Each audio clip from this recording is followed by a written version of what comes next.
be a good idea to go ahead and start. Um,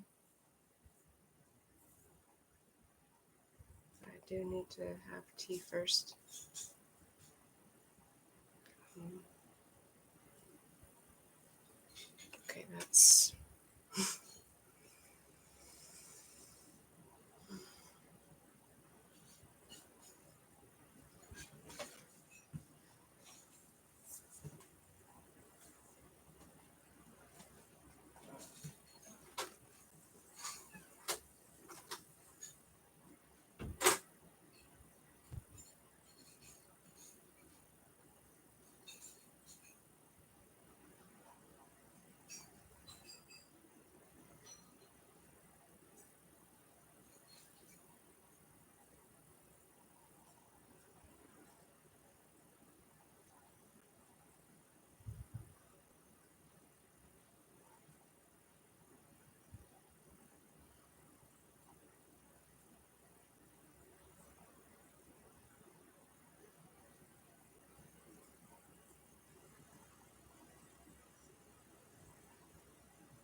More clicks issued from the creature's interior, this time several of them in quick succession. It mutated into a five-pointed gray star, then split into identical stars that floated side by side in the plasma, changing color simultaneously. "It can reproduce itself," said Talon. Another half dozen of the clicking creatures swam down the vein, joined forces with the twins, assumed the same stellar shape, divided in half, and formed up into ranks. Then they all swam on together against the current, destroying everything in their path. "We'd better get out of here," said Talon. The subcutaneous suicide squad had invaded Rala's body and promptly, ruthlessly set to work. The thanatometer falls. General TikTok was bewildered. For the first time in his life, he had done something dictated by an emotional impulse, not by willpower. He had dispatched Tychon Xiphos' subcutaneous suicide squad through the Metal Maiden circulatory system and into Rala's bloodstream. Only a single drop of it, but he knew from personal observation what havoc a single drop could wreak. How could he have lost his self-control in that way? His action was irrevocable. It was a sentence of death against which there could be no appeal. All his work, his ambitious plans, his grandiose scenario of death had been wrecked by a lapse of self-discipline. Without Rala, the Metal Maiden was just a lifeless heap of scrap. Never again would he furnish her with as noble a partner as the death-defying Wolperting. Yelling and cursing, he desperately manipulated the controls. More of this, more of that. He flooded Rala's organism with life-preserving extracts, electrified it, heated it, strove to fortify it with all the alchemical substances available to him. Then he glanced at the thanatometer. It had already fallen below 60. General TikTok bellowed nonsensically at the Metal Maiden, commanded the subcutaneous suicide squad to withdraw at once, pounded the machine with his steel fists, and left deep dents in its leaden exterior, wrenched valves and tubes out of their seatings. Alchemical extracts and acids, toxins, and gases were spurting and hissing across the laboratory, filling it with their acrid stench. Whole bunches of copper tubing were seized and hurled at the wall. General TikTok was in the process of destroying the Metal Maiden with his own hands. Suddenly, in mid-frenzy, he stopped short. He took another look at the thanatometer. The needle had fallen, was still falling. 51, 50, 49. "Who?" General TikTok demanded, looking around as if in search of a culprit. "Who was Tick responsible for this?" He groaned like a wounded beast convulsed with agony. He couldn't possibly watch Rala die. Her pain was transmitting itself to him and becoming his own. What had wrought this change in him? What had rendered him so vulnerable? He ventured at last a glance at the thermometer. 45, 44, 43. No, he couldn't bear it. The general tore his eyes away, wrapped himself in his cloak, and fled. Dashing out of his tower, he vanished into the gloomy alleyways of hell. Sewer hazards. By virtue of their warmth and humidity, the sewers of hell harbored the most varied flora and fauna, not only in the netherworld, but in all Zamodia. No overworld jungle or artificial habitat could rival their diversity, which extended to the microscopic domain. Fat sucker snails covered the tunnel walls in the thousands. There were breathing noises, phosphorescent mushrooms, witches' hat toadstools, dung flukes that squelched around in brackish water, poison ivy that grew as one watched, ants that shone in the dark, and dripticks that fell from the tunnel roofs like rain. Phosphorescent jellyfish had escaped from their glass vessels and fanned out in all directions, glowing in a variety of colors. Rumo was constantly engaged in riddling his fur of creatures that stung or sucked blood. "Without my helmet I wouldn't have lasted 3 days down here," said Ribble, proudly patting the funnel on his head. "I've seen people dissolve into pus after one bite from a suckerfoot spider." Yucabak had pulled his cloak over his head. "You might have mentioned that before you brought us here. Falling down the cold water cascades might almost have been preferable." "That's not a very nice way to die," Dribble told him.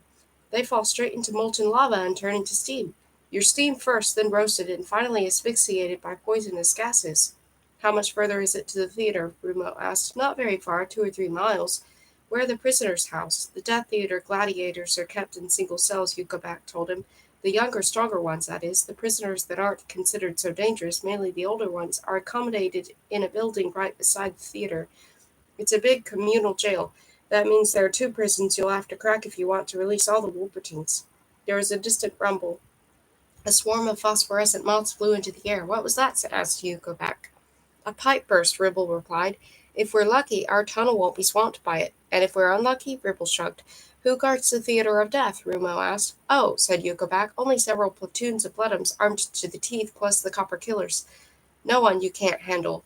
He laughed hysterically. "There's another way of looking at it," said Ribble. "Although there are plenty of guards, their attention will be focused on guarding the prisoners and protecting the king. They won't be expecting an attack from outside, least of all now that the copper killers have assumed overall responsibility of guarding the theater of death." "There you go again," cried Yucabak. "One Wolpertine versus a whole city, and he doesn't even know his way around there? It's utter madness." "He's right," said Ribble, looking at Rumo. "You don't stand a chance. You can still change your mind." "I'm not turning back," Rumo said quietly. "I've got a casket to deliver." "Yes," Ribble sighed, "so you already said." The dying world. The battle for Rala's body wasn't a genuine contest, but a war of conquest which the invaders had won the moment they appeared on the scene. It was a wholesale massacre, the organized mass execution of opponents incapable of self-defense. The subcutaneous suicide squad had come to conquer, not to fight. Whatever part of Rala's bloodstream she and Talon fled to, it was piled high with dead or moribund organisms. The clicking of the enemy troops was omnipresent. It even drowned Rala's heartbeat. The monstrous, misshapen viruses were patrolling everywhere, and there was scarcely a vein that hadn't been penetrated. Rala and Talon eventually decided to lie doggo among the mountains of dead and dying corpuscles. From there they watched impotently as the tireless invaders went about their grisly work. "Where else can we hide?" Rala asked, and her voice had never sounded so faint. "I don't know," said Talon. "They're everywhere, and there are more and more of them." It was long since the all-powerful intruders had encountered any resistance. They continued to reproduce themselves, dividing again and again. One virus split into two, two into four, four into eight, and so on, creating an ever-growing, irresistible army of lethal automata. Whatever organisms the members of the subcutaneous suicide squad didn't directly hunt or kill, they poisoned with clouds of acid or ripped apart with their spines and claws, boring holes in their venomous flesh. Corpuscles fell in droves, and Rala felt little more of her strength and willpower drain away with every time one sank lifeless to the ground. "This is the end," she said. "It won't matter how hard I resist or where we hide, the battle is lost. When they've killed the last little bit of me, I shall die too." "I tend to be over-optimistic, as you know," said Talon, "but this time I'm afraid I must agree with you. I've never met such destructive power." "What happens afterwards?" Rala said. Hey, Talon replied, that's a surprise. You don't want to spoil it, do you? Will we be together? Yes, we will, but that's one surprise less. I'd have liked to tell Rumo I love him. It's a bit too late for that, my girl. I can't hold out any longer, Rolla whispered. Then let go, Talon told her. Simply let go. The place you're bound for can only be better than this one. A shower of dying corpuscles slowly descended on them, fluttering like withered leaves. A last faint tremor ran through Rolla's body. A gentle sigh escaped her, then she lay quite still. Rolla? Said Talon. No reply. She didn't stir. It was time for Talon to go. He had no further business here. Soon, very soon, the world around him would dissolve. The process had already begun. Rolla's body would decay cell by cell until it was reduced to dust, then her spirit would be free at last. Talon had done his utmost to delay this moment, but unfathomable forces were at work here. Rolla's was unprecedented form of death, one that might have been created especially for her. No one had ever been attacked by more ruthless and powerful enemies, Talon felt sure, and never had anyone defended herself more gallantly than his Rala. Talon quit this dying world. He vanished in a way beyond the power of any door or wall or metal maiden to prevent. He went as only a disembodied spirit could have gone, already looking forward to the time when Rala would hunt comets at his side.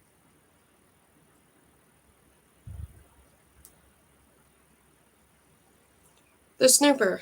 There was no surprise sunrise when a new day began and held no paling moon nor dawn chorus. The city remained as dark as ever, for day and night were indistinguishable.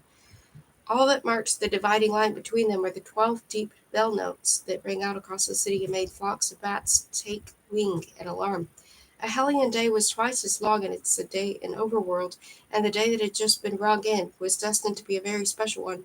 Friftar knew this because he had planned it down to the smallest detail. It wasn't mere chance that took the king's chief adviser past General TikTok's tower on his way to the theater of death. Riftar was worried. One of the inmates of the Brahawk caves had been attacked and injured, one of the biggest, what was more. Who would be capable of such a feat, he wondered, and who could have cut off part of such a beast's trunk? Riftar had taken certain precautions. The Brahawks were being guarded round the clock, and sentries on the city gates had been reinforced. At present, however, this greatest source of concern was General TikTok.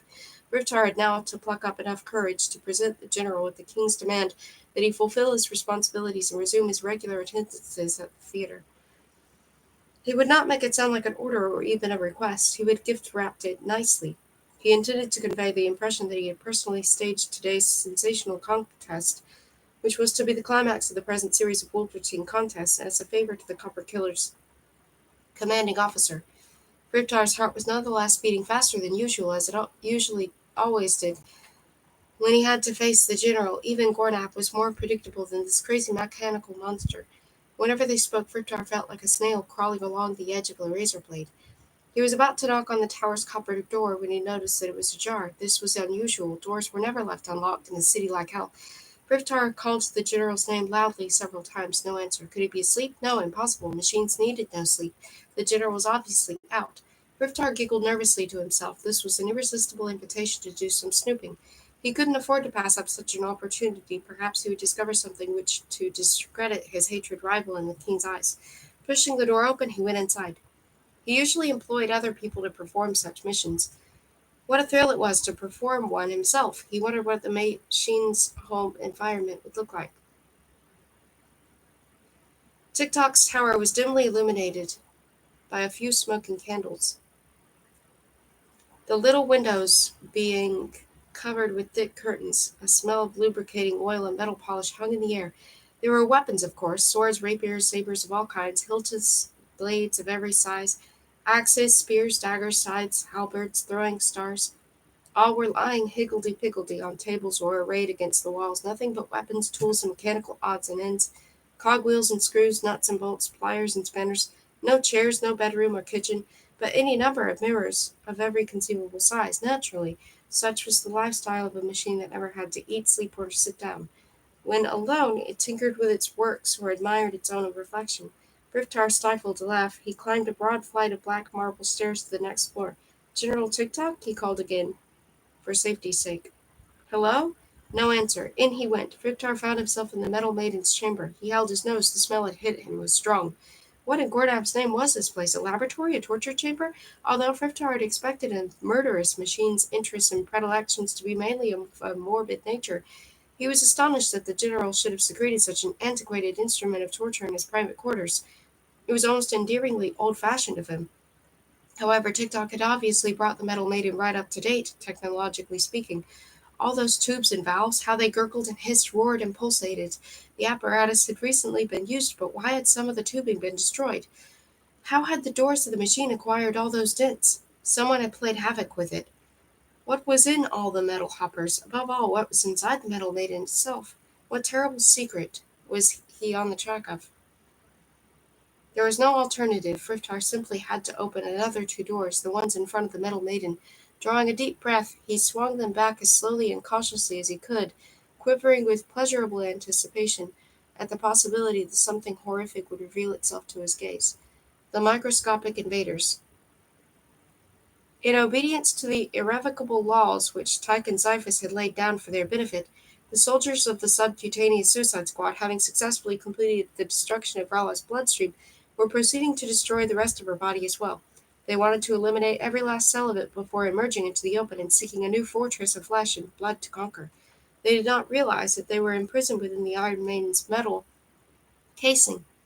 However, fate ordained that her lead-sheathed doors should open wide, and standing outside was another body, another fresh, healthy organism.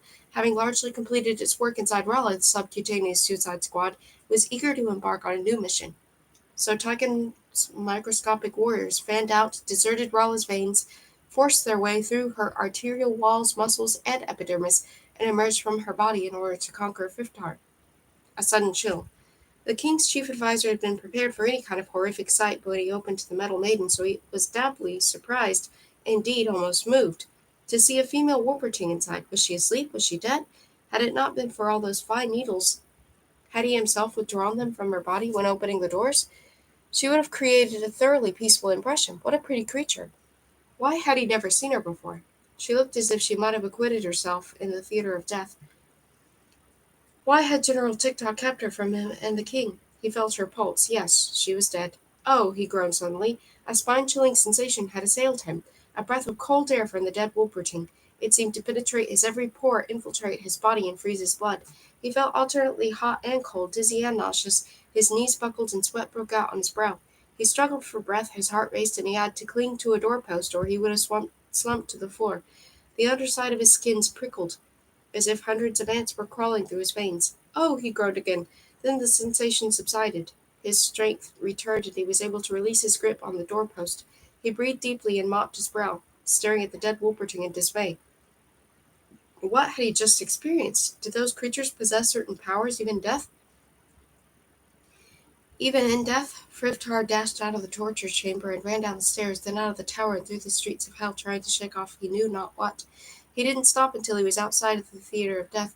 He looked up at the walls, which were faced with black skulls.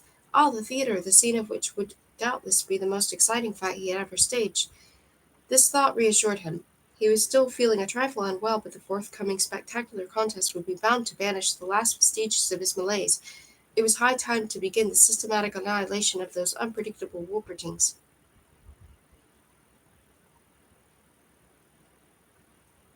A historic spot.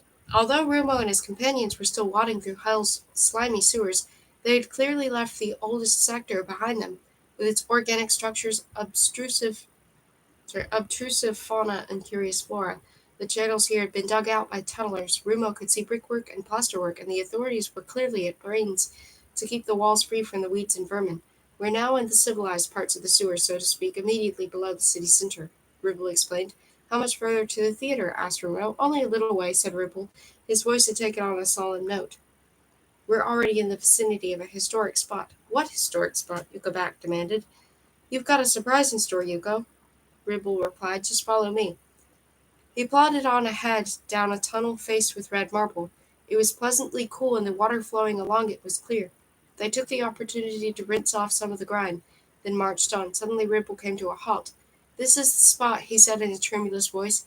He pointed to a place on the floor immediately beneath the shaft with an iron ladder running up the side. What's so special about it? Said Yuko. I can't see anything. That's the air shaft you fell down as a child, Yuko. This is where I found you, more dead than alive, under a pack of plague rats. They would have eaten you alive. No, cried Yuko. Really and truly? He gave a sob. Yes, this is where our fate was decided, and now fate has brought us back here. That shaft leads you to your family mansion. Ribble turned to Rumo. You can climb up there. The shaft comes out in the grounds of Yugoback Mansion. There's a big black door in the wall leading to the street. Turn left, then right at the next intersection, and you'll find yourself outside the Theater of Death. You'll recognize it by the wall of black skulls that surrounds it. The prison housing most of the prisoners is just across the street. Thanks, said Rumo. You've both been of great help. He went to the foot of the ladder. Tell me something, said Ribble. You're a Wolperting on the loose. What makes you think you'll be able to roam up around there for longer than 2 minutes without causing a riot? I'll find out when the time comes. You still don't have a plan, do you? Said Yukovac. Ruma shrugged his shoulders and proceeded to climb the ladder. He's gone, Yukovac said after a while. Yes, said Ribble. About time, too, the lunatic. He saved your life, Ribble protested, and he kept his word. He could have taken us with him. He took us prisoner. Our people abducted his whole tribe, and they're in the process of butchering them. He'll die, Yukovac said. So will they all. They exchanged a long, silent look. They'll probably nab him before he's gone 10 yards, Ribble said. A Wolperting running around loose? He'll stick out like a sore thumb. And all for the sake of a casket. Yes, romantic nonsense. Well, we did what we could. Yes, we did. It had to end somewhere. Yes, here, at this romantic spot, said Ribble, where one great friendship began and another ended. They both gave a sob. If we'd gone with him, we could have pretended he was our prisoner, Ribble went on. We could have escorted him safely to the theater. With us, he'd have found it's child's play to get into the prison. A piece of cake. They fell silent again. Think he's reached the top by now? Asked Yukovac. I'm sure he has, Ribble replied. We'd better be quick then. They both scrambled up the shaft. Rumo, they called in unison. Wait for us, we're coming with you.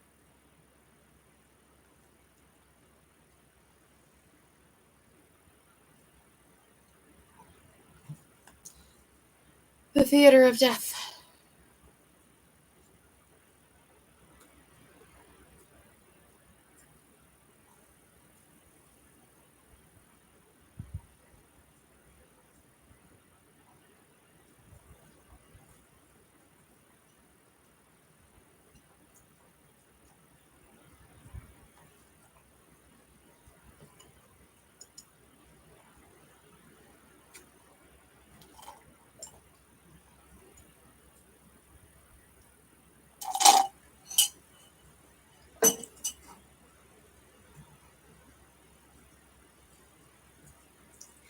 Hell, a city without a sky, without clouds or stars, a colorless, sunless city filled with unpleasant smells. Even its architecture made Rumo feel uneasy. Nothing but squat, humpbacked, horned, scaly, menacing shapes. House fronts like hideous spaces, doors like gaping mouths, windows like empty eye sockets, everything gray and black. Grimy, tattered garments dangled from lines suspended between the buildings like the corpses of hanged men. Hollowed out rawhawk carapaces, weirdly illuminated from within, served as living accommodation. Here and there volcanic fumes belched from yawning holes in the ground. What a hideous place, Rumo whispered. Is this really where you live? It's where we used to live, Yokovac replied. We'd actually succeeded in escaping from this hellhole, but then we ran into someone called Rumo, and now we're on our way to perdition, because we've left the rest of our wits in the sewers. I didn't force you to come with me. No, but a little thank you wouldn't come amiss. Rumo and his companions were pretending to be a prisoner plus escorts. The Wolperting led the way while Yukovac, who had borrowed his sword, urged him on, and Ribble, marching along like a soldier, brought up the rear. Their first objective was the jail beside the Theater of Death.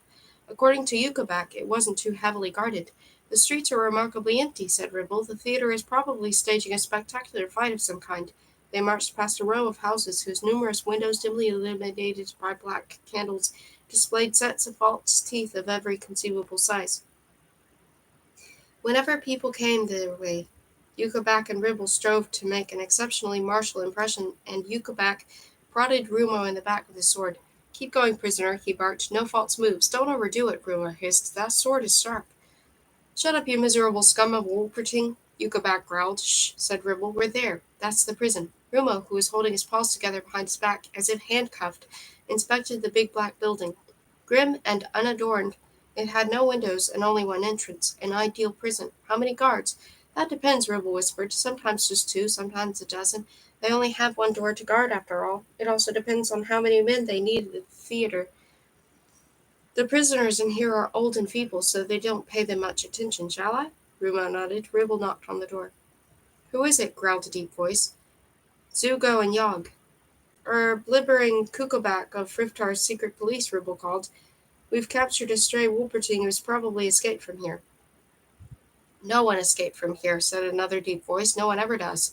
Don't you want to give him the once-over at least? No. Ribble thought for a moment. Your names? Zugo and Yaga, the prison guard. Why do you want to know? Yukabak held up 2 fingers. Only 2 guards. Rumo nodded again. So that I can report you to Friftar, said Ribble. You'll be charged with failing to assist the secret police. The door opened a crack. Standing inside were 2 heavily armed Bloodums. That's a young Wolperting, said one of them. He must have escaped from the theater, said the other. We only have the oldsters in there.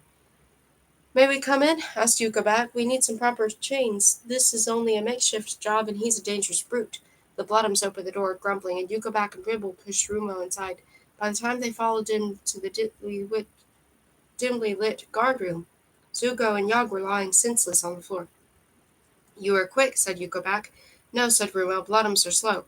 He surveyed the room. A wooden table, 3 chairs, a rack of weapons, massive double doors, bolted. The prisoners are in there, said Yukabat, your friends. When Rumo unbolted the doors and flung them open, he was met by a pleasant and familiar smell for the first time since setting foot in Netherworld. It was a scent of Wolpertings, lots of them. Urs under escort.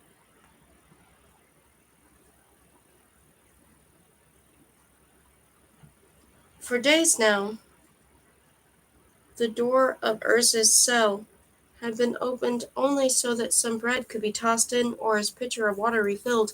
Today was different. Behind the warders stood a whole squad of copper killers ready to escort him into the arena. As is the case with his previous fights, he was conducted into one of the anterooms and allowed to choose a weapon. Having decided on a handy broadsword with a double-edged blade, Urs waited for the gate to open and admit him to the arena, where half a dozen heavily armed soldiers or a ravenous troglodyte could probably be waiting for him. Ever since his fight with Ebel the octopus, Urs had felt that his talent for swordsmanship imposed an obligation on him. Every opponent he dispatched was one less potential killer of Wolpertings. That was his cruel logic. This time, however, instead of being sent into the arena to fight as soon as he'd chosen his weapon, Urs was made to wait. He waited for hours, so it seemed, while the din from the arena and the auditorium drifted in, the clatter of the swords, the roaring of the wild beasts.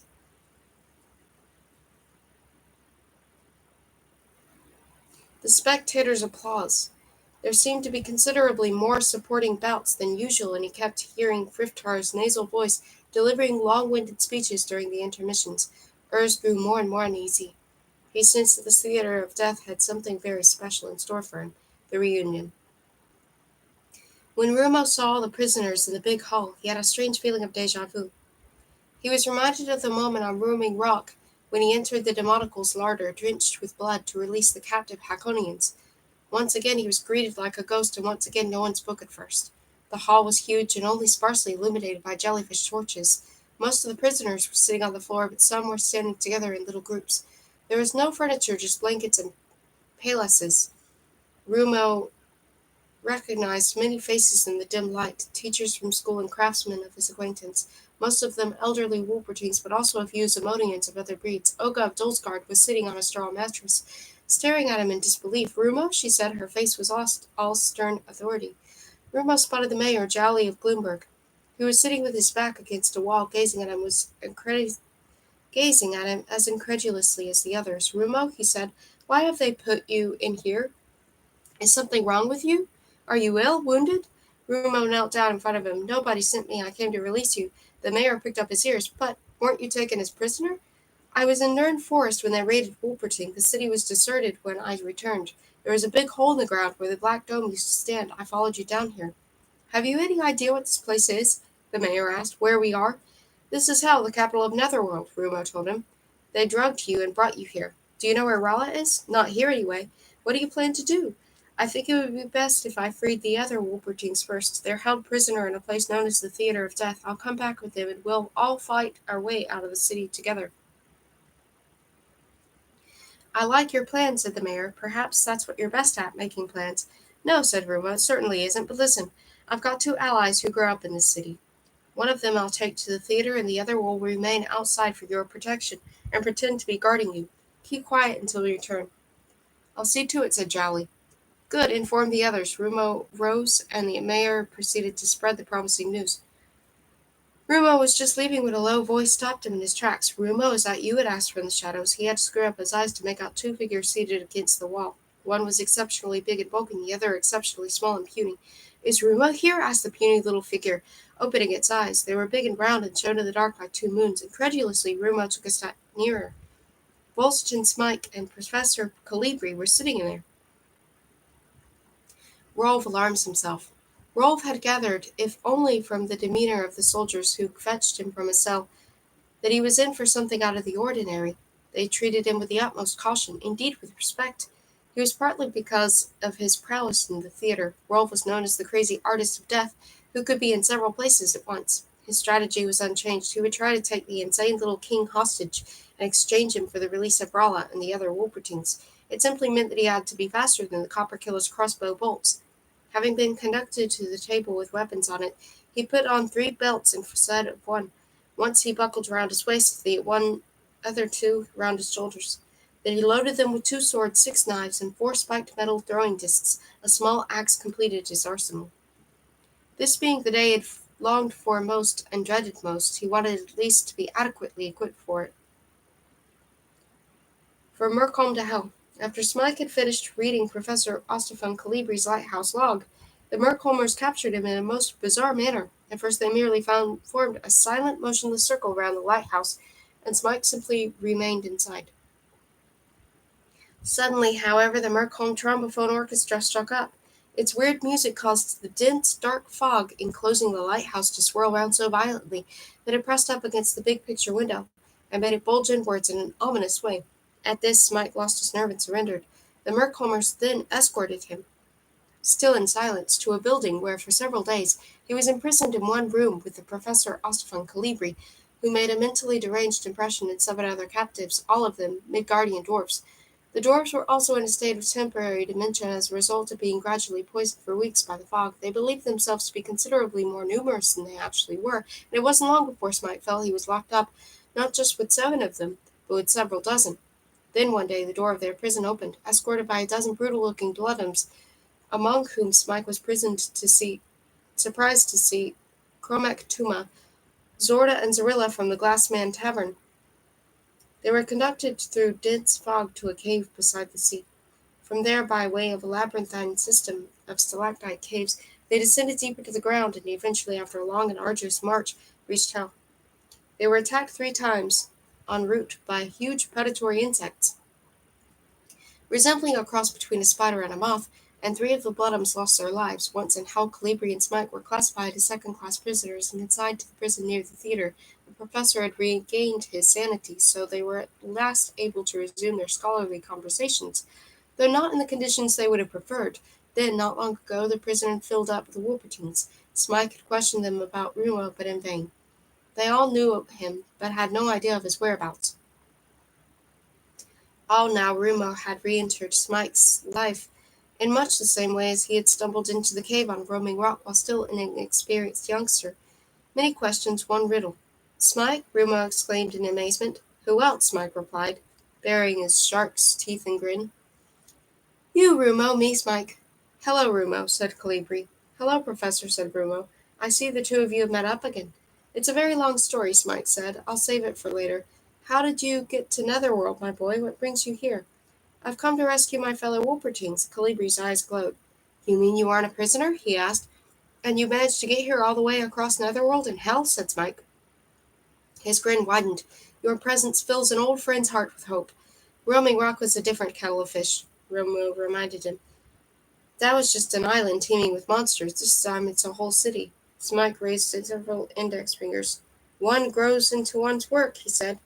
Do you have a plan? Asked Calibri. Not really, Rumo confessed. Then you come to the right people, said Smike. We've got 5 brains between us. I have to go to a building called the Theater of Death, Rumo said. That's where the other Wolpertines are held prisoner. Will you come with me? I will, said Smike. Professor? A little exercise would do me good. All right, said Rumo, let's go. One more thing, Smite gripped Rumo with one of his little arms. Did you discover the answer to my riddle? What grows shorter and shorter the longer it gets? Oh, Rumo replied, that was easy. The answer, of course, is life. Smite grinned. Of course, he said. Ushan feels rejuvenated. Ushan DeLuca had never been in better shape. Even as the soldiers escorted him down the stairs, he knew that his feats of arms in the arena would far surpass any he had been able to perform there on previous occasions. There was no weather in Netherworld, and the intoxicating sensation this induced in him was growing stronger every day. Down here he was spared all the meteorological conditions that had made him so tired and torpid, weak and depressed and on the surface. Down here he was experiencing a resurgence of the physical strength he had last possessed in his youth. They escorted him into the anteroom, where he went over to the table with the weapons laid out on it. Pandemonium reigned in the auditorium. Ushan could hear the roaring of wild beasts, the despairing cries of prisoners. He could smell fresh blood and the cold sweat of fear, but there was nothing out there capable of filling him with the dread. He was Ushan DeLuca, and he was in the best of spirits. He scanned the table. Choosing a weapon was no problem. He would naturally take a sword, the first one that came into hand, as long as the blade was good and sharp. He picked one up and slashed the air with it. He went. The diamond-tipped pliers.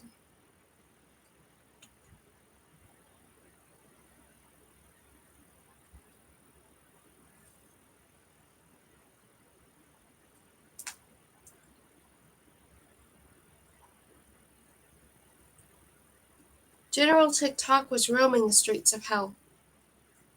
The roadway shattered under his ponderous tread, and all who encountered him leapt aside in terror.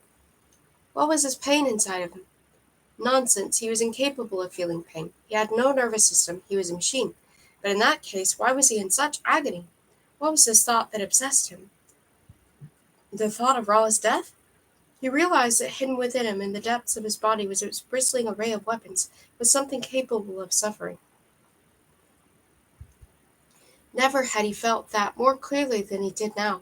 At last he came to a halt. This was the street. This was the house. It was the weaponsmith's house, where he had found the Metal Maiden, the accursed Metal Maiden, which had once more become a worthless accumulation of junk. She was nothing without the soul that Rolla had given her. He knocked on the door, which he had ordered to be sealed. The workshop looked just as he had left it. The weaponsmith, now a skeleton, was still lying on the floor.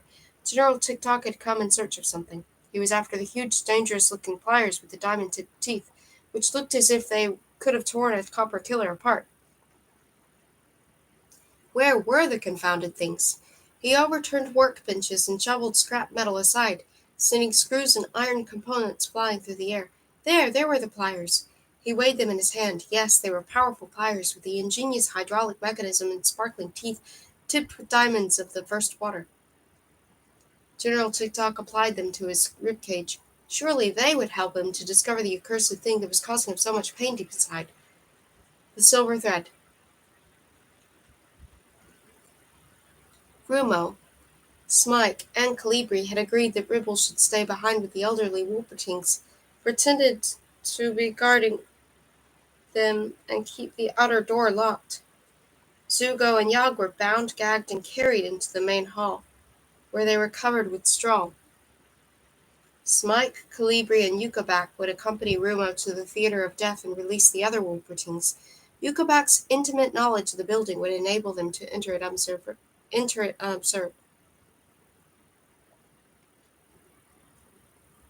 But their plan was shelved as soon as they left the prison. Before setting off for their theater, Rumo sniffed the air again, and the scene that unfolded in his mind's eye was just as dismal and dismaying as his dark, grimy surroundings, which held the scent of many other Wolpertings. That scent led in the direction of the theater. But he could also see the silver thread. His heart gave a leap. Yes, it was really here in the midst of hell. Slender but radiant, it floated above the infernal stench. Rolla was here, quite close at hand. We must go that way, said Rumo. But the theater is in the opposite direction, Yukabak protested. I know, but I picked up Rolla's scent. Really? Huh? Said Smike. And who, pray, is Rolla? Tick-Tock's tower. While they were following Rolla's scent, Rumo tried to explain who she was. He told Smike about Wolpertine, Nerd Forest, and the casket, getting everything back to front, of course. In other words, said Smike, summarizing Rumo's incoherent recital, you're besotted with her. Most interesting, said Calibri. A silver thread, visible smells and emotions, eh? It reminds me of one of my experiments with the otoscope. Ostoscope. Wolpertine's sense of smell has yet to be fully researched. Meanwhile, Yukovak was doing his best to make them look like a motley bunch of prisoners under escort and hoping not to bump into any soldiers. Even so, the combination of Wolpertine, a shark grub, a nocturnomath, and a helling was bound to attract the attention of anyone who passed such a strangely assorted group. Move it, cried Yukovak, brandishing Rumo's sword. Move it, you miserable bunch of slaves! At last Rumo paused outside a dark tower. Rallis in there, he said. Yukovak flinched. What, in there? Of all places? That's General TikTok's tower. You mean General TikTok is here in hell? Asked Smike. Yes, he commands the copper killers. They guard the prisoners in the theater. In that case, said Smike, it's curtains.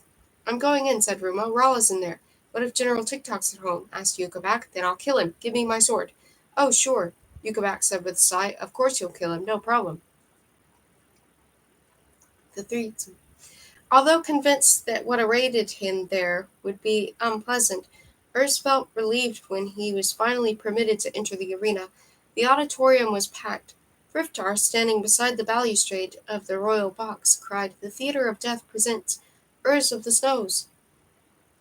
Urs was greeted with thunderous applause. He wondered what it would be this time, soldiers, wild beasts both at once, or something even more formidable. Another gate opened, and Ushan de Luca sauntered into the arena. His sword flickered through the air.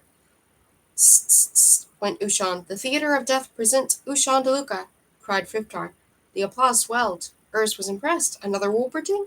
He hadn't been expecting that. A third gate opened, and Rolf strode in. The Theatre of Death presents Rolf of the Forest. The spectators rose, yelling delightedly and stamping their feet.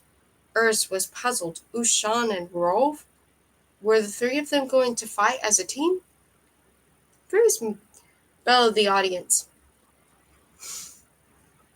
The Wolpertines stood in the middle of the arena with flowers and garlands raining down on them. Friftar raised his arm, and the applause died away.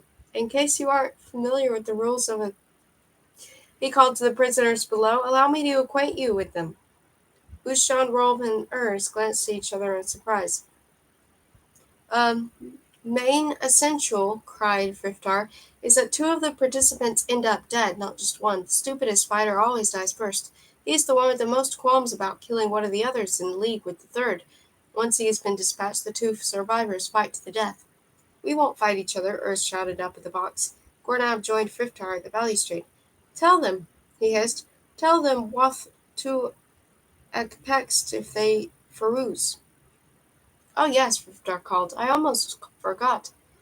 If you refuse to fight each other, we shall march your elderly compatriots into the arena one by one to act as targets for the copper killers, until you change your mind, and believe me, change it you will. Let the commence. The audience chanted again. Ushan made his blade whistle through the air. He went, Shall I tell you what I like best down here? Urs and Rolf stared at him. The weather, that's what. There isn't any weather down here, said Urs. Exactly, Ushan smiled. I know you couldn't care less, but you've no idea how much it means to me. Down here I feel as if I possess supernatural powers. What precisely are you getting at? Urs demanded. He wants us to team up against him, said Rolf. He wants to play the hero. I'm not fighting any Wolpertine, said Urs. We'll have to fight whether we like it or not, said Rolf. They'll kill our people otherwise. Then kill me first, said Urs, and fight it out between you. Rolf groaned. Another hero, went Ushan. For those who are a trifle slow on the uptake, I'll say it again. I taught you youngsters the tricks of the trade, but down here I'm worth two of you. Your only hope is to join forces against me. Besides, it's the only way of gaining time. Gaining time for what? Asked Urs. No idea, said Ushan. A miracle, perhaps. Agreed, said Rolf. I can use some time. I plan to nab that crazy king of theirs. In that case, Ushan said with a smile, let's combine business with pleasure. A prophecy fulfilled. The copper-sheathed door of the black tower was open, and Rumo had entered without hesitation. This was a warrior's home, no doubt about it. There were stacks of weapons all over the place, swords, axes, blades of every description. The big mirrors standing among them reminded Rumo of Ushan DeLuca's fencing garden. Yay! You go back, said in a whisper. I don't think we ought to snoop around in General TikTok's private quarters. It could mean a death sentence. There's nobody here, said Smike. Rumo took the stairs 3 at a time. On the floor above, he found another door ajar. Raising his sword, he kicked it open. Anything up there? Smike called from below. As Rumo entered the chamber containing the metal maiden, it all came back to him. Within a single instant, past, present, and future, prophecy and fulfillment became fused into one. The annual fair, the gloomy star tent, the professor with several brains, the chest of drawers oracle, there it was, the sight that Rumo had seen in the open drawer, the sight that had once been the future, but was now a terrible reality. He saw Rolla's lifeless body lying in a coffin. Rolla was dead. Rumo felt faint. He dropped his sword and slumped to the floor. Then he passed he could.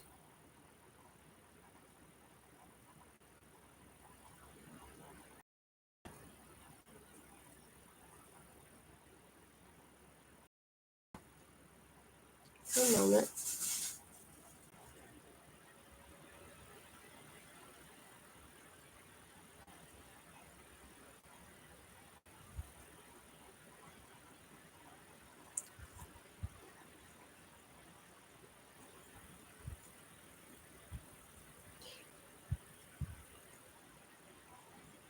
The stream just flashed, which was very strange.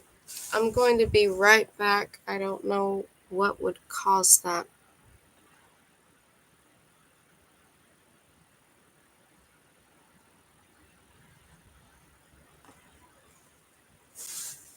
I am 33, just in case there's some sort of strange, weird issue again.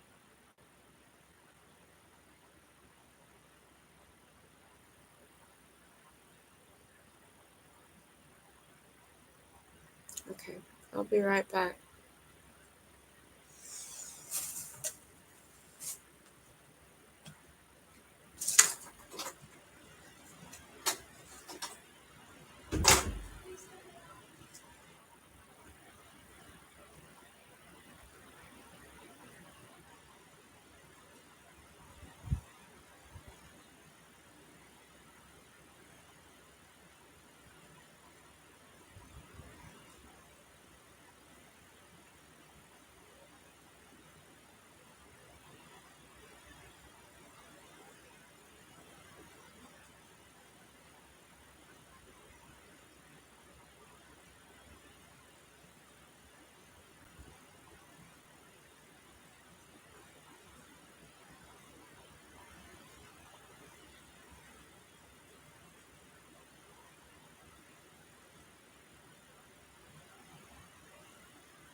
Okay, hopefully that solved the problem.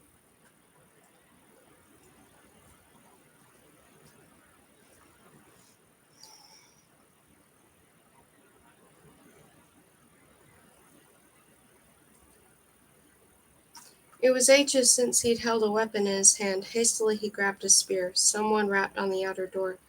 Who is it? Ribble called as smartly as he could. Orderly officer, barked a voice. Open up. No can do, Ribble replied.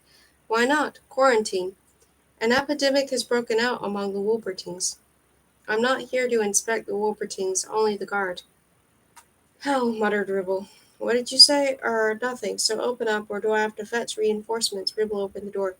The orderly officer was a bloodham.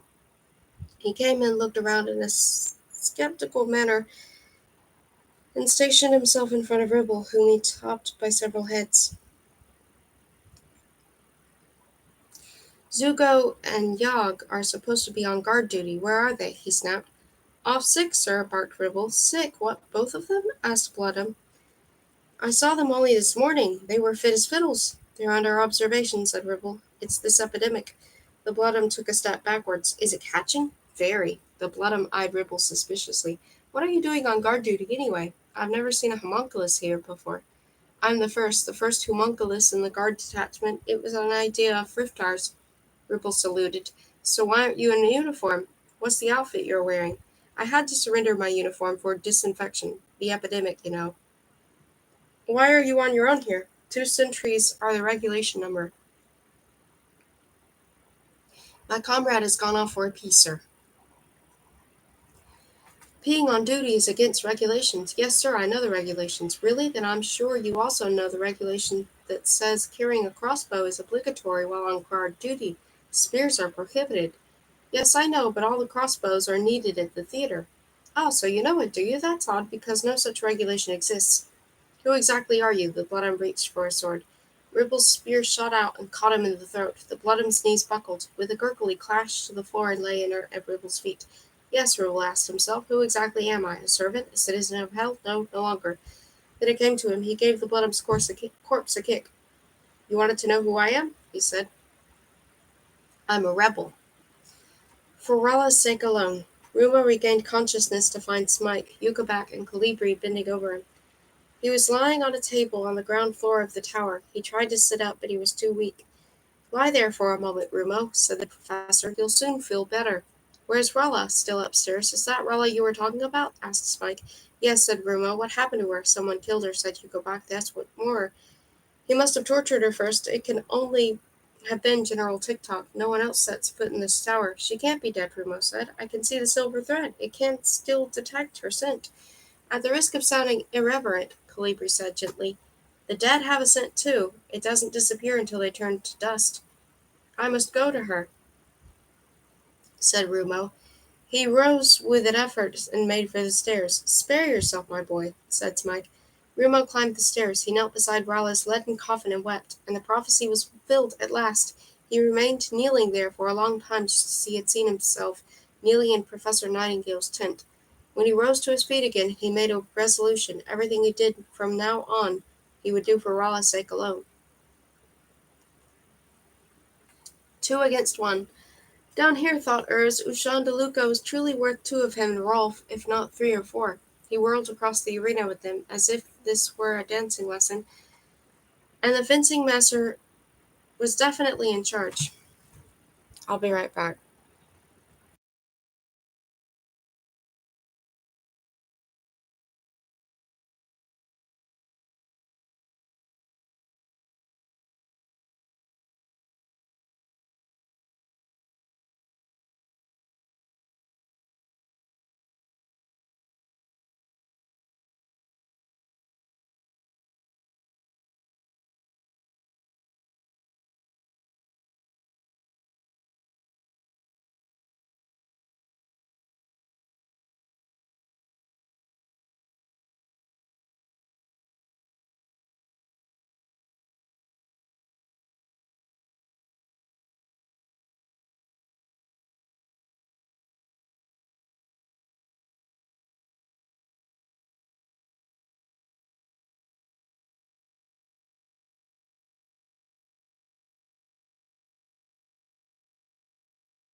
Okay, I'm going to be reading kind of like off the side for a little bit because my back is hurting me. 2 against 1. Down here, thought Urs. Ushan de Luca was truly worth 2 of him and Rolf, if not 3 or 4. He whirled across the arena with them as if this were a dancing lesson, and the fencing master was definitely in charge. Urs had never seen Ushan so light-footed, so good-humored, and full of ideas. What a pity he was wasting his talent on a fight with members of his own kind. "Sss!" cried Ushan. "I'm as light as a feather. I'm as venomous as a scorpion. I'm as quick as a dragonfly. Sss!" The trio had begun performing some innocuous feints and parries to create the illusion of a genuine fight, but the knowledgeable spectators had soon caught on and started to boo. "Is that the best you can do, boys?" cried Ushan. "This isn't a fencing lesson. We can't just go through the motions. If you don't try harder, those bottoms will soon be using our people for target practice. Attack me in earnest. Try to kill me." "I can't do it," Urs called back. "You aren't that good," said Rolf. "I could wound you." "No, Rolf, you couldn't," Ushan retorted. "No one could. You could try your utmost to kill me, and you wouldn't even scratch me. Try it. Come on, attack me." He whirled around them. "Take that, and that, and that," he cried, showering them with blows. Urs and Rolf felt slight pricks all over their bodies as if they had run into a swarm of bees. "I could have killed you 5 times over, each of you. Come on, we've got to fight. Not for our own lives, but for others. Enough of this fooling around. Try to kill me." "You won't do it anyway, you amateurs." "If I try to kill someone, I kill him," said Rolf. Ushan halted and lowered his blade. You still don't get it, do you? I'm invincible. Must I teach you a lesson?" He remained motionless as Rolf and Urs circled him. "You aren't in your fancy garden now, Ushan." Urs lowered his voice. "I'm not one of your backward pupils." "Yes," Rolf said. "Don't bite off more than you can chew, old stager," said was Ushan's only response. Rolf and Urs doubled up in pain and clutched their noses because each of them had sustained a cut on his most sensitive organ. The spectators roared with laughter. "There," said Ushan to Luca. "Now will you attack me? Now are you prepared to kill me?" Strategic plans. General TikTok's tower was now the fugitives' temporary headquarters. Rumo, who had recovered his composure and gone downstairs again, calmly conferred with the others on what to do next. It was quickly agreed that the puny little Doc Turnimath was the overweight shark grub would be little use in a fight. Colibri and Smike were to remain with Rala's corpse and guard it because Rumo insisted on taking it back to Wolperton once he had freed the others. Meanwhile, Yukovac would accompany him to the Theater of Death. "Just do what you did on Roaming Rock," Smike told him. "I'll try," Rumo replied. The Theater of Death. The Theater of Death was the black heart of hell, the octagon whose 8 colossal walls were faced with skulls stained black by the eternal soot. "The skulls all belong to enemies of the Gornab dynasty," Yukovac explained, looking around anxiously as they stole along. "The theater has many entrances. As a member of the Hellion nobility, I often get a chance to see what goes on behind the scenes. I know how the theater's devilish machinery works. We'd better use one of the cellar entrances. That's when they deliver the meat to the wild animals. They're unguarded because everyone is scared of the beasts. From there one can get anywhere, including the back stairs that lead to the prisoners' cells. One thing's for sure, no one has ever been crazy enough to want to sneak in that way, only out. If at all." Yukovac gave a nervous laugh. Laughter, applause, and savage yells were issuing from the theater. An exciting contest was obviously in progress. "Tell me something," said Yukovac. "What did it was it you on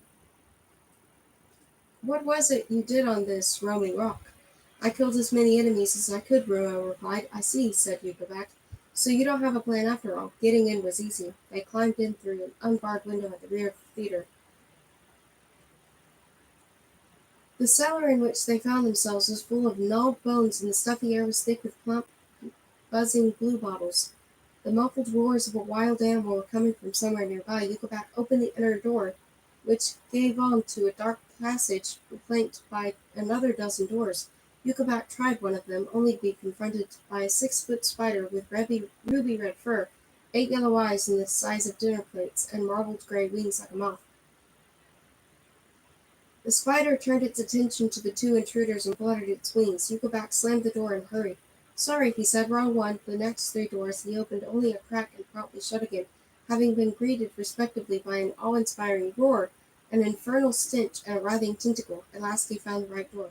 The stairs, he whispered. From here we can get to the prison cells. They climbed the stairs, accompanied by the spectators' ever-swelling, ever-fading shouts and applause. Rumo detected many unpleasant smells, among them blood, sweat, and fear, the scent of death as a perverted form of entertainment.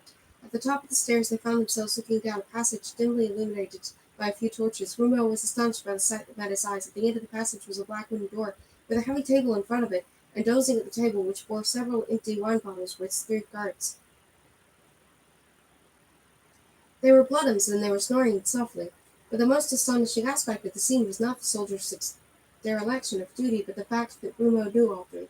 They were Zorda, Zorilla, and Kromek Tuma, the Bloodums from the Glassman Tavern.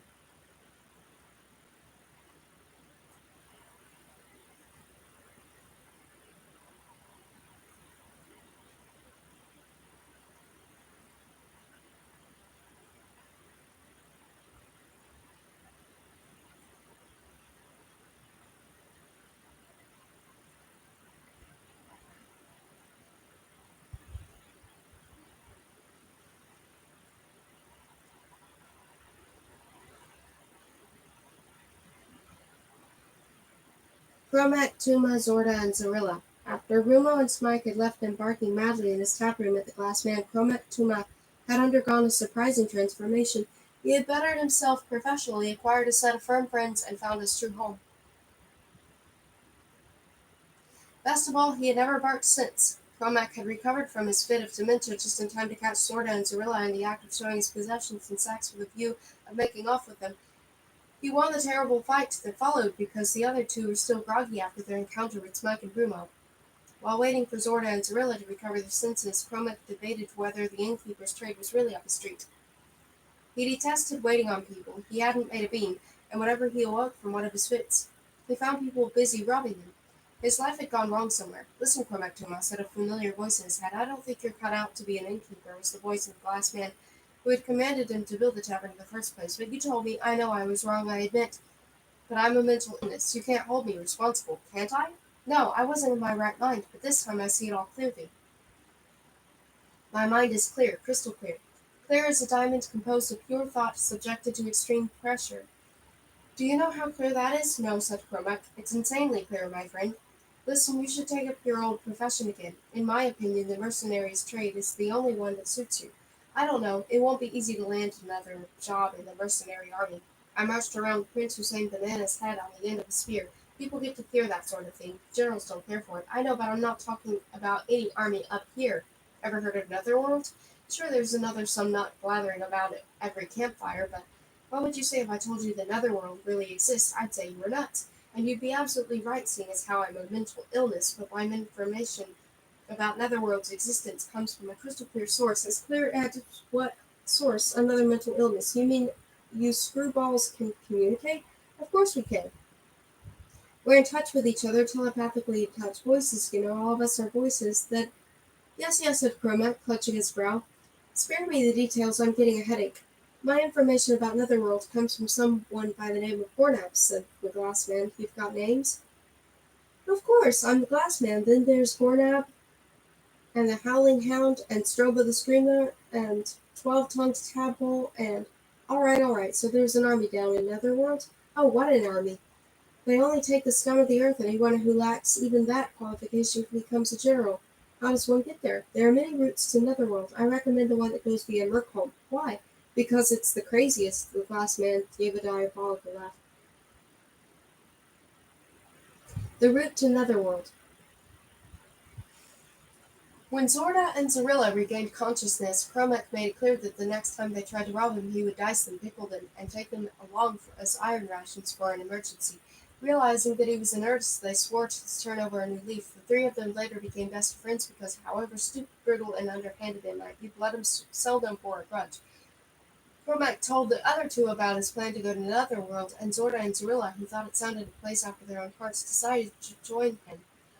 They burned down the Glassman Tavern and set off, guided by the voice of Cormac's head. When they got to Merkholm, its sinister inhabitants admitted them to the Friends of Hell Association and initiated them into Merkholm's secret function as an urban flytrap. Their first task as members of this secret society was to escort a new batch of prisoners to Hell, accompanied by a few other Bloodums who knew their way to Netherworld. To Gromek's, Zorda's, and Zorella's satisfaction, one of these prisoners was the fat shark grub, who had been giving them such a hard time with the Wolverton's assistance. Gromek interpreted this as an omen that he was on the right track. The Bloodums made their way down into Netherworld through a precipitous maze of tunnels. They were immediately taken with the place. Although it harbored many unpleasant creatures, including huge spiders with moth-like wings, they could be quite a nuisance and devoured three of their comrades. The sinister aura of hell instantly appealed to them, so they delivered their prisoners and joined the army of Gornab the 99th. No one here held it against Cromac that they had carried his general's head around on a spear. This time the voice in his head seemed to have given him the right advice. Cromac, Zorda, and Zorilla served in several units of the Netherworld army before being assigned to the theater of death, where they took part in one or two fights that required them to smash the skulls of some defenseless dwarfs. Then, as luck would have it, they landed the coveted restful job of guarding the prisoner's wing. Cormac had for the first time felt a renewed pang of uneasiness when the captive Wolvertines were brought to hell. Although he was somewhat reassured to find that they did not include the Wolvertine for the Glassman Tavern, the presence of those creatures got on his nerves. The fights he witnessed in the arena revived unpleasant memories. Lately they had even suffered from nightmares in which the Wolvertines pursued him with bare fangs until he woke up yelling his head off. He started to drink again. On the day when the great threesome took place in the arena, he had drained 3 bottles of extremely potent Netherworld wine and fallen into a deep sleep in which he dreamt that he was being chased by a big white dog that bore a horrific resemblance to the brute from the Glassman Tavern. Rumo stole up the table and the 3 snoring guards, cautiously followed by Yukovak. He drew his sword. "Are we going to fight?" asked Criddle. "As little as possible," Rumo replied. Criddle uttered a groan of disappointment. "What are you going to do?" asked Dandelion. Rumo bit down and rapped loudly on the table 3 times. Cromac, Tuma, Zorda, and Zorilla woke up and stared at him clearly. "Hello, Cromac," said Rumo. "Long time no see." He stunned Zorilla with the flat of his sword. Zorda he spared this so that he could help him release the prisoners. As for Cromac Tuma, he had started to bark again. Smite takes a gamble.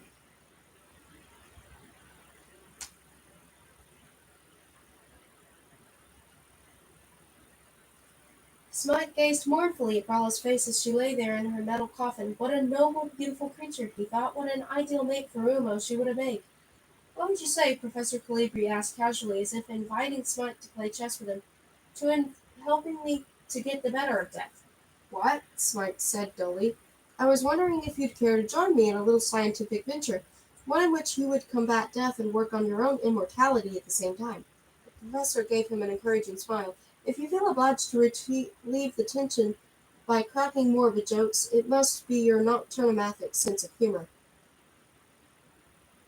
Forgive me if I don't laugh. I'm not joking. I'm making you a serious offer, the way I did back there in the forest. You want me to re-enter your brain? That would be the first step. Our ultimate destination as well as heart. How would we get there? It certainly won't be easy. Someone has really played havoc with your system. It won't be without its dangers either, because that applies to all pioneering ventures. The odds are 50-50. It's a gamble, you mean? Yes, a gamble, and for me a unique opportunity to check my calculations. In that case, Professor, explain the rules. You already know the first step. You pay me a brain vision. You pay my brain a visit. You make your way into the chamber containing the non-existent Teeny's micro-machines and get aboard the subcutaneous submarine.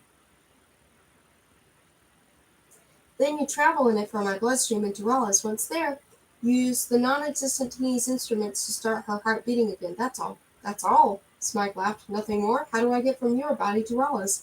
That's the easiest part. I shall lay a pipeline between our 2 bloodstreams. This place is an ideal laboratory. All I need is some sterile tubing. Smike stared hard at Colibri. He seemed to be genuinely in earnest. "I've got umpteen questions, Professor. How dangerous will it be? Do we have the slightest chance of success? How will I find my bearings inside Ralla's body?" "That's only 3 questions, and the answer is the same in each case. Everything will turn out all right. Yes, according to my calculations, it's all right. It'll all work out somehow." "Somehow? And you call yourself a scientist?" "It may sound a trifle vague, but you know from experience how reliable my calculations are. What if somebody turns up while what if General TikTok comes home?" Then we're done for in any case. You think it'll really work? Wouldn't it be a wonderful surprise for Rumo? I owe him a debt of gratitude, and I'd like to repay him. He saved my life, after all. How many lives do you owe him, Smike? One? Two? Smike gave the metal maiden a lingering stare. So far, he growled, three. May I stick my finger in your ear? Do my guess, Professor Calligraphy said with a smile. A brilliant idea. Gornap jumped around excitedly on his throne and punched the cushions. Now they're Typhing Prollery, he panted, with a magnificent spectacle. Quite so, your majesty, said Frithar. They're fighting properly at last, to the death. The three Wolpertings down in the arena had only played around at first as expected, but their onslaughts were now becoming faster and more ferocious. The younger two had clearly joined forces against the older one, but the latter was repelling their attacks with a masterful ease that belied his unimpressive exterior. The sight of the Wolpertings fighting amongst themselves had a novel and very special appeal that held the whole audience spellbound, just as Scriptar had foreseen. For the very first time in this arena, a contest of the highest quality was in progress. There was no fight between barbarians and uncouth mercenaries. These three genuine artists were at work. However, Frithar added, I believe we can enhance the proceedings still further. We need only throw a few more logs in for fire. I've only sent a squad of soldiers to bring a few elderly Wolpertines to the theater. The copper killers can practice their marksmanship on them. I think that ought to provide the trio down there with an additional incentive. Gornap grinned. Yes, he exclaimed. We kill some Tinkerwolps, and the Tinkerwolps kill each other. Exactly, your majesty, Frithar said with a bow. A brilliant idea of yours, as usual. We persuade the Wolpertings to kill each other by killing a few ourselves.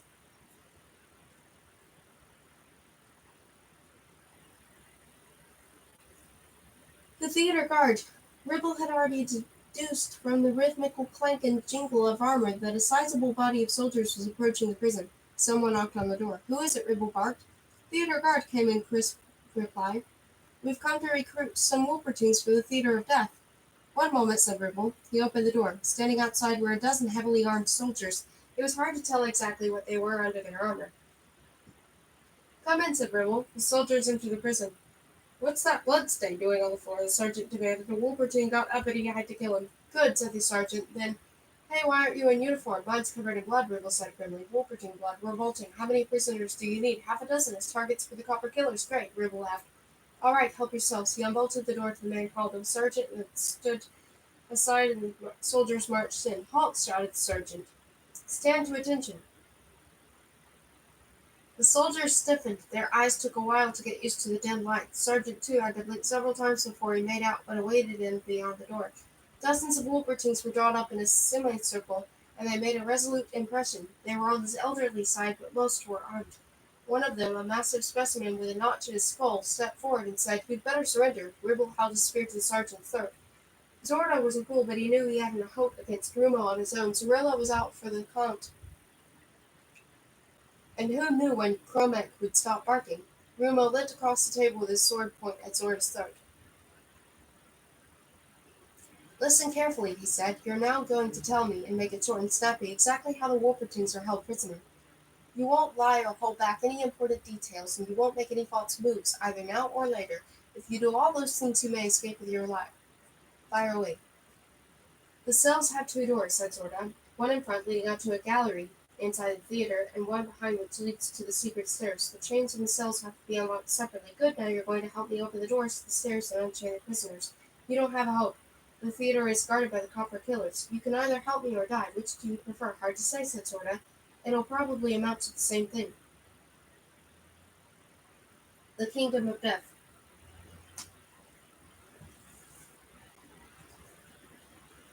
This was the cold, grey realm of death, a desolate region devoid of life. Why had he got involved in such a lunatic scheme? Professor Calligraphy, Smite called. Hello? No reply, of course not. The professor had bowed out a long time ago.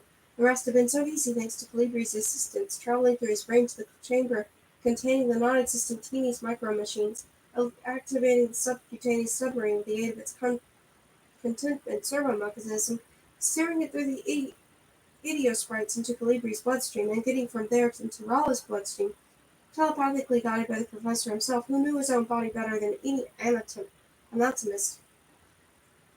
In accordance with Calibri's instructions, the submarine had glided silently along veins and arteries, agile as a trout until it reached the spot where it connected his circulation to Rella's by means of some sterile tubing. As soon as Smite passed through this artificial cannula and into Rella's body, however, communication abruptly ceased.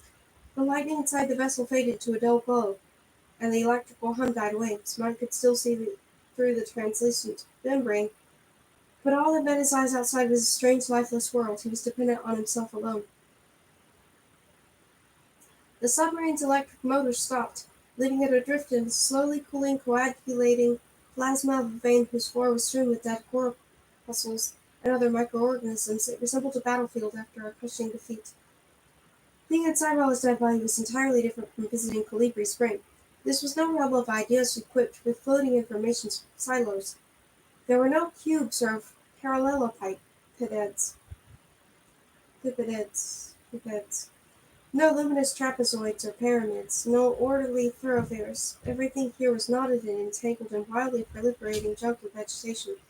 How would he ever find his way around? His brain was nearly burst. Calibri had pumped it so full of information, but anatomy was one of his fields. Smite could tell a urethra from a capillary, a ganglion from an adipose cell. He was surrounded by a mass of nodules and protuberances, convolutions and excrescences. So what was wrong with her was her liver. Was he in front of her, foot, or in her brain? The only reason for not becoming hysterical, given his present predicament, was that it wouldn't have done any good, would it? Help, he yelled. Please help, help, replied a nasal, high-pitched voice. Please help, please help. Smike, who hadn't really expected an answer, gave a start. Had the voice come from outside or from here inside the boat? Hello, he called. I'm here, Professor Calibri. Are you called Calibri? Is that your name? Calibri? No, my name is Smike Eye. Smike Eye? Your name is Smike Eye? Smike. My name is Smike. His name is Smike. Smike. It was strange. The voices all sounded alike, and they seemed to belong to 3 different people. What are you doing on board our submarine, Smike? Yes, Smike. What's your excuse? Speak up, Smike. But is this your submarine? Asked Smike. It most certainly is. You mean you're not the non... Sorry, you mean you're the non-existent teenies? The what? The who? The what? That are non-existent teenies. That's the name you go by, or rather that's what the Professor Calibri, your discoverer, calls you, and you call us the non-existent teenies? Yes, you don't say. What check? Sorry, what cheek? Why not call us the non-existent unmentionables while you're at it? I'm sorry, I didn't think up the name. You probably don't think on principle. For instance, you didn't think twice about insulting us. Hey, steady on, all right. Tell me your real name. We can't. Impossible. Too risky. Oh, why? We do have a name, but it isn't a name by your limited standards. You wouldn't understand our name. It's too complicated. Your brain couldn't handle it. The mere sound of our name would drive you insane. It's a number, actually. From your point of view, it's an inconceivable number. An inconceivably big number, you mean? No, an inconceivably small number. Insanely small. So small that time goes backwards when one utters it. How would it be if I didn't address you by name and we simply went on talking like this? That would be impolite. Bad form. You like to make things easy for yourself, eh, Smike? Didn't think up a name yourselves, darn it all. I'd like to be called Smike. And I'd like to be called Smike. Oh, I'd like to be called Smike. And you want to be called Smike, and Smike? That'd be too confusing. Can't you think of anything better? No, we've got no imagination. No? No. We've got over our imagination an inconceivable time ago. An inconceivably long or inconceivably short time ago. Are you making fun of us, Mike? Hey, don't you have a sense of humor? No, we got over our sense of humor as well. You seem to have got over a lot of things. Certainly we have. We've got over time and space, pain and death, and war and taxes, and last but not least size, any kind of size. Really? So what's left? Numbers. Only numbers are eternal. So why not call yourself by numbers? How about 1, 2, and 3? Those aren't numbers, they're words. Heavens alive, they call yourselves whatever you like. You're a pretty fussy bunch. You still haven't answered our question. What are you doing in our submarine? Well, I've come to start a dead heart beating again. Oh, that is not all. Aren't you biting off a bit more than you can chew? Professor Calibri says this Calibri person is beginning to get on my nerves and I don't even know him. First, he calls us teenies. Non-existent teenies. He steals our submarine, and now he wants to perform miracles. Calibri says there aren't any miracles, just scientific successes of miraculous proportions. I believe his calculations have told him That the abs that you'll give me a helping hand. That Calibri.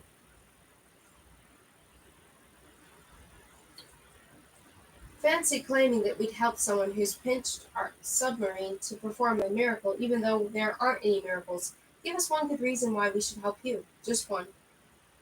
Well, it's an affair of the heart, so to speak. Cardiac surgery always is. No, it's a question of love, I mean. Oh, no, not that. We got over love too a long time ago. Did you know that love consists of a series of numbers, which, when subtracted from itself, adds up to zero? Any series of numbers would. Yes, isn't it shocking? If you think about it for long enough, stop badgering him. What sort of love are you talking about? Now don't go getting sentimental. We've put all that behind us. We've got over our sentimentality. I was only asking. Facts are what I'm after. Cold, hard, unadored facts. It's the sort of love that transcends death. Really? How romantic? Tell me more, I mean. Give me some more cold, hard, unadored facts. It's a love so pure and great that the both of the lovers have more than once defied death as an attempt to be reunited, but now it seems that death has finally defeated them. That's all interesting, I mean. Interesting in a cold, hard, unadored way. Give us some more facts. Yes, more. More, more, more.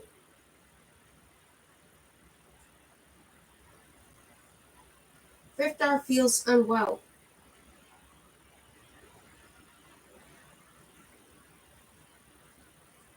Gornab squealed with delight as the gates into the arena opened. Seizing a cushion, he clasped it to his chest. He was looking forward to pulling it to pieces during the forthcoming bloodbath and tossing the feathers around. How many Tinkerwolves will you let the Repic Skrellick kill? He asked Frithar. I'm giving the Copper Killers half a dozen Wolpertings to kill, Frithar replied. Only Zid? Gornab sounded disappointed. How sanctimonious of you. Why not a Zodin? I've told the Copper Killers to kill them slowly, using as many crossbow bolts as possible. It will look as if several dozen are dying. Gornab grunted and redirected his attention to events in the arena. Frithar had the situation under control again. From now on, the Wolpertings would exterminate themselves instead of wiping out the theater's precious stock of gladiators. This was intended to signal the beginning of the end of their proud race. Wolpertines came and went, but the theater and hell would go on forever. All these distractions notwithstanding, however, Frithar hadn't managed to get rid of himself of the malaise that had overcome him at the sight of the female Wolpertine's corpse inside the metal maiden. The sensation was so persistent that he kept shaking himself in an attempt to throw it off. Could it be influenza? Never having been ill in his life, he didn't know what influenza felt like. What nonsense! How could the king's chief adviser, who is also in charge of Hell's public health system, be ill? Frithar gave himself another shake and concentrated on the fight below. Plenty of fighting. That wasn't bad, said Ushan, but we'll have to try even harder. Having just launched some fierce attacks, the trio were now confronting each other in the middle of the arena, breathing heavily. Even harder? Panted Urs. I've done my best to kill you, Ushan. Honestly, you've nothing left to reproach me for. No, I haven't, said Ushan. But this is when things get really serious. I'd like for the two of you to do something for me. Like what? Rolf asked, out of breath. Go on fighting? No, you must kill me. What? You must kill me. They'll be herding those oldsters into the arena at any moment. Then it'll be too late and many will die. You must kill me now at once. It's our friend's only hope. They'll be herded in here. Come with me, said Rolf. We should strike right away. The three of us must scale the wall to the royal box. The Copper Killers will turn us into cushions before we got there, said Ushan. Kill me, I beg you, he pleaded. Quick, or it'll be too late. It's already too late, said Urs, pointing to one of the gates with his sword. Some Wolpertines were entering the arena, but they weren't frail or elderly, nor were there only 6 of them. They were young, strong, and armed to the teeth, and scores of them were streaming through the gates. Rolf caught sight of his friends Bella of Betaville, Vasco of the Dunes, and Olek of the Red Forest. Urs spotted the triplets from his lodgings and knew Sean many of his pupils from the fencing school. The last to enter the arena was Rumo. A murmur ran through the auditorium. Hellions of homunculi sprang to their feet. Frithar stared motionless at the crowd.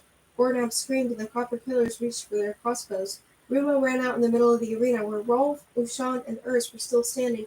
Astonished by the newcomer's sudden appearance, Rumo exclaimed, "Where have you been all this time? I had things to do." "Did you release them all?" asked Dushan. "I had some help," Rumo replied. "Where's Rala?" Rolf demanded. "Why isn't she here?" "Rala is dead." "Truly?" "She was tortured to death by someone called General TikTok. I hoped I'd find him here." "Do you know someone by that name?" Rolf burst into tears. The others shook their heads mutely. "Where is she?" asked Rolf. "Two friends of mine are guarding her body. We'll go and get her when we're finished here. Now we must fight." "Yes," said Ushan Duluka. "Now we must fight." Rumo held his sword in the air to give Crindle and Dandelion a panoramic view of the theater. The soldiers among the audience had left their seats and were streaming towards the exits on their way to the arena. "Good heavens," said Dandelion. Okay, my nip just died. So I have to end the stream while it charges. I'm so sorry.